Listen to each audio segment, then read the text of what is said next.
நாங்க பிடிங்க. என்ன சார் இது 250 தான் இருக்கு? நான் ஏறப்பே 300 சொன்னல. நீ ஓட்டதுக்கு 200 போதும். போனா போதும் 50 ரூபா ஏத்தி கொடுத்துருக்கேன். சார் நீங்க ஒன்னும் எனக்கு சும்மா கொடுக்கல. நான் வேலை செஞ்சதுக்கு தான் காசு தரீங்க. உங்ககிட்ட காசு இல்லைன்னா இல்லன்னு சொல்லுங்க. ஏய், யார்கிட்ட காசு இல்லைன்ற? நான் யார் தெரியுமா? நல்லா தெரியுமே. 300 ரூபாய் பேசிட்டு 250 ரூபாய் கொடுத்த வல்லலாச்சே நீங்க. இந்த ஏசி கடையில போய் செருப்பு வாங்குறப்பெல்லாம் பேரம் பேசாத ஆளுங்க தள்ளு வண்டியில காய்கறிக்காரங்கிட்ட மட்டும் தான் பேரம் பேசுவாங்களா? அந்த மாதிரி ஆள் தானே சார் நீங்க? இந்த 50 ரூபாய் வச்சு நீங்க பெரிய கோட்டை கட்ட போறீங்கன்னு நினைக்கிறேன். பரவாயில்ல சார், நான் ஏதோ பிச்சைக்காரங்க கொடுத்த மாதிரி நினைச்சுக்கிறேன். யார பிச்சைக்காரன்னு சொல்ற? உங்களுக்கு புரியுற மாதிரியே சொல்றேன். நீங்க வேலை பாக்குற ஆபீஸ்ல உங்களுக்கு சம்பளத்தை குறைச்சு கொடுத்தாலும், இல்லனா நீங்க இன்வெஸ்ட் பண்ண இடத்துல உங்களுக்கு எதிர்பார்த்த ப்ராஃபிட் வராம விட்டாலும், இல்லனா நீங்க ஒருத்தங்களை நம்பி இருப்பீங்களே கண்டிப்பா இவங்க உங்களுக்கு காசு கொடுத்துருவாங்கன்னு, அவங்க கடைசி டைம்ல காசு கொடுக்காம போயிட்டாங்க வச்சுக்கோங்களேன், உங்களுக்கு எப்படி இருக்கும்? எனக்கு அண்ணன் இல்ல, உங்களை அண்ணன் மாதிரி நினைச்சுக்கிறேன். உங்க மனசு கஷ்டப்படுற மாதிரி ஏதாவது பேசியிருந்தா ரொம்ப சாரி. 50 ரூபாய் தானே, நான் அப்படியே சமாளிச்சுக்கிறேன். இல்லம்மா, நீ ஏமா மன்னிப்பு கேட்குற? உன்னை ஏமாத்த நினைச்ச என்ன அண்ணன் மாதிரி பேசி நீ எங்கேயோ போயிட்டமா. இதாம்மா பேலன்ஸ் 50 ரூபா. இனிமே இப்படி நடக்காது. சாரி. ஏய் ஜீவி. ஏய் ஹாய் கண்மணி. ஏய் நீ என்ன இங்க பண்ற? இல்ல இங்க தான் இஎம்ஐல ஒரு ஃபிளாட் வாங்கியிருக்கேன். ஸோ இங்க தான் இருக்கேன். பாடுறா, சொல்லவே இல்ல.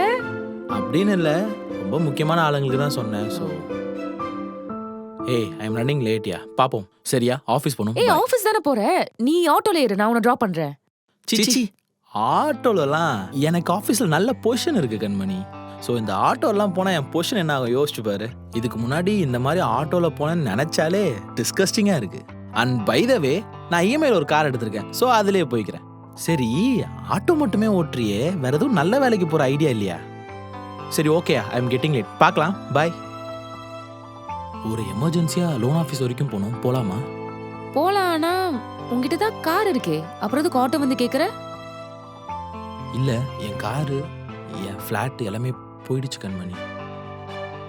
ஏய் என்னாச்சுடா? இல்லை உனக்கு தான் தெரியும்ல, ஐடி ஆஃபீஸில் மொத்தமாக வேலையை விட்டு தூக்கிடுவாங்கன்னு.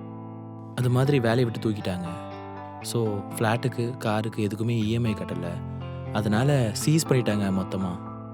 ரொம்ப சாரி கண்மணி, நான் வேற பணம் இருக்க திமிரில் ரொம்ப தப்பாக பேசிட்டேன். சாரி. அதெல்லாம் ஒன்றும் பிரச்சனை இல்லடா, எனக்கு பழக்கப்பட்டதுதான். ஆனா ஒரு விஷயத்த மட்டும் புரிஞ்சுக்கோ, எந்த தொழிலும் கேவலம் கிடையாது. காசு இன்னைக்கு வரும் நாளைக்கு போகும். அதை வச்சுலாம் நம்ம கேரக்டரை மாத்திட்டு இருக்க முடியாது. சரி ஆனது ஆகட்டும், நம்ம 2 பேரும் இந்த விஷயத்த மறந்துடலாம் சரியா? சரி வா ஆட்டோல ஏறு, போலாம்.